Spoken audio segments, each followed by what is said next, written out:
सॉलैंड 3 the legend of dragon king के इस episode की शुरुआत में शैनी जो होती है कहती है कि एल्डर्स स्टूडेंट कैंडिडेट्स जो हैं वो यहाँ पे आ चुके हैं। और तभी हम देखते हैं कि ये जो एल्डर होते हैं ये यहाँ पे आने लगते हैं, जिनके साथ एल्डर कई भी होती हैं। और शैन जो होती है बताती है कि ये जो 10th ट्रायल है ये 3 हॉल रिव्यू के नाम से भी जाना जाता है। तो ये तीनों एल्डर्स जो हैं ये तुम्हारे जितने भी ट्रायल्स में परफॉर्मेंस रही है उन सभी का आकलन करेंगे और उसके अनुसार तुमको कुछ पॉइंट्स देंगे, टिप्स देंगे, जो कि तुम्हारे टोटल स्कोर में ऐड हो जाएगा। जबकि सर जई भड़क जाता है जैसे ये एल्डर कई को दोबारा से यहाँ पे देखता है। और फिर क्या था, ये तीनों ही एल्डर्स यहाँ पे बैठ जाते हैं और ये बीच वाला जो होता है ये कहता है कि टांग विलिन चलो तुम आओ, तुम्हें 7 ट्रायल्स में फुल मार्क्स मिले जबकि 2 ट्रायल्स में 0 मिले हैं। तुम्हारी जो परफॉर्मेंस है वो वाकई में काफी ज्यादा गजब की है और साफ साफ कहा जाए तो ये काफी आउटस्टैंडिंग है। तुम काफी ज्यादा बहादुर हो, वाइज हो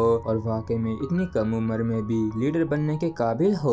और हम तुम्हारे इस स्कोर को बाद में बताएंगे क्योंकि अभी हम मेकअप ट्रायल करवाना चाहते हैं। और एक मेकअप ट्रायल का सुन के टांग विलिन थोड़ा चौंक जाता है जबकि एल्डर कहते हैं कि चलो ठीक है अब तुम जाओ। तो इस चीज के लिए टांग विलिन भी शुक्रिया अदा करके चला जाता है। और फिर जई की बारी आती तो जई भी खुशी खुशी आगे आ जाता है और एल्डर कहता है कि तुम्हारा जो टैलेंट है वो एवरेज के मुकाबले थोड़ा सा ही ज्यादा हायर है और तुम्हारी जो सिचुएशन को लेके अवेयरनेस है वो भी काफी बेकार है। हालांकि तुम्हारे अंदर इतना साहस है कि तुम खतरे के समय में सबसे पहले चार्ज करने के लिए भी तैयार रहते हो। तो कुल मिला के तुम्हारी जो परफॉर्मेंस रही है वो काफी ज्यादा सेटिस्फैक्टरी रही है और इस तरीके से तुम्हें पूरे 6 पॉइंट्स मिलते हैं। तो इसके लिए सही भी शुक्रिया अदा कर देता है। और फिर ज़ुजियान की बारी आती जहाँ पे एल्डर जो होते हैं कहते हैं कि तुम्हारा जो टैलेंट है वो एवरेज है, वो भी तुम्हारे वेरिएंट मार्शल सोल के साथ है। और न सिर्फ इतना बल्कि तुम अपनी वीकनेस को लेके डिस्करेज भी नहीं होती हो और तुम्हारा जो पोटेंशियल है वो असल में काफी अच्छा है। तो इसलिए तुम्हें 7 पॉइंट्स मिलते हैं। तो इसके लिए ये भी शुक्रिया अदा करती है। और अब सबसे आखिरी में गुही तुम्हारी बारी। जबकि इस तरफ हम देखते हैं कि गुही जो होती है अपनी बारी आने पे थोड़ी सी परेशान होती है जबकि एल्डर कई जो होती है इसी को ही देके जा रही होती है। जबकि ज़ोयान जो होती परेशान होते हुए कहती है कि बिग सिस्टर गुही आप चिंता मत करिए सब ठीक रहेगा।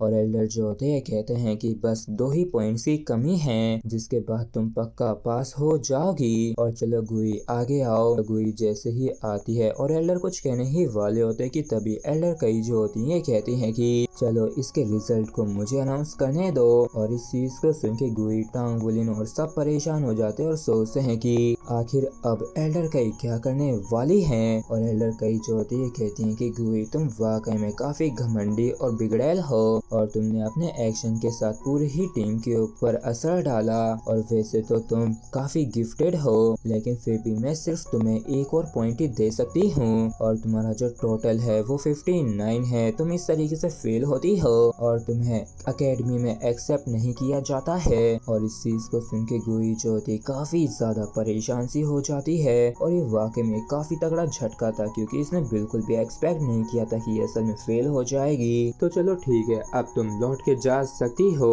और इस चीज को सुनने के बाद गुही जो होती है चुपचाप यहाँ से जाने लगती है। और इस चीज को देख के टांग विलिन भी हैरान होता है और इससे देखा नहीं जाता है गुही इस तरीके से जाता। जबकि एल्डर जो होती है कहती है कि अगर तुमने उस समय रिफ्यूज नहीं किया होता और ये आगे कुछ भी बोल पाती तो टांग विलिन जो होता है कहता है कि मैं इस चीज को एक्सेप्ट नहीं कर सकता हूँ। और इस चीज को सुन के गुही भी चौंक जाती है और टांग विलिन की इस बात को सुन के गुही चौंकती है बल्कि एल्डर कई भी चौंक जाती है। और जबकि शैन जो होती है सोचती है कि अगर गुही इस चीज को एक्सेप्ट नहीं करती तो इस चीज को माना जा सकता है लेकिन आखिर टांग विलिन ने ऐसा क्यों कहा है। जबकि इस तरफ टांग विलिन और गुही जो होते हैं एक दूसरे की तरफ ही देख रहे होते हैं। टांग विलिन जो होता है फिर आगे आके कहता है कि रिस्पेक्टेड एल्डर्स क्या मैं ये पूछ सकता हूँ कि शेरक अकेडमी फेयर है। तो इस चीज को सुन के पहले तो एल्डर कई थोड़ा सा मुस्कुराती हैं और फिर कहती हैं कि इस दुनिया में कुछ भी फेयर नहीं है और अगर तुम फेयर चाहते हो तो तुम्हें स्ट्रेंथ की जरूरत है और जस्टिस के लिए लड़ा जाता है ना कि आजादी से और मन मुताबिक दिया जाता है और तुम सिर्फ इसके लिए अपने ऊपर ही निर्भर रह सकते हो।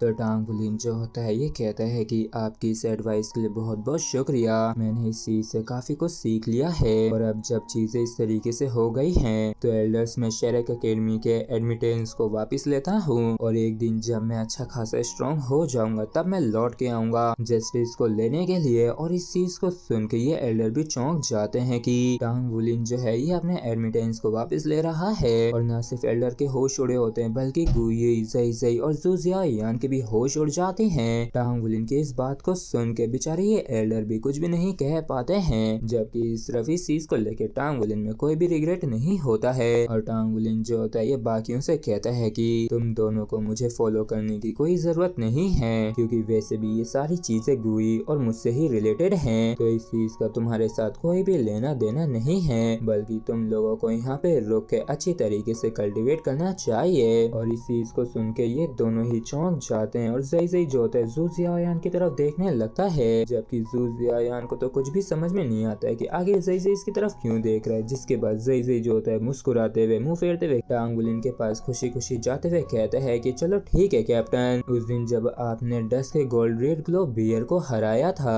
सिर्फ और सिर्फ मेरा बदला लेने के लिए, तभी मैंने कसम खा ली थी कि मैं अपनी बाकी की जिंदगी तुम्हें ही फॉलो करूंगा और मैं सिर्फ तुमको ही फॉलो करके स्ट्रॉन्ग बन सकता हूँ। और इसके साथ ही ज़ई भी यहाँ से जाने लगता है। और फ्रेंड्स हमारा एपिसोड जो है यहीं पे खत्म होता है। अगर आप लोगों को वीडियो अच्छा लगा तो प्लीज हमको सब्सक्राइब और वीडियो को लाइक करना बिल्कुल भी ना भूलें। Thank you.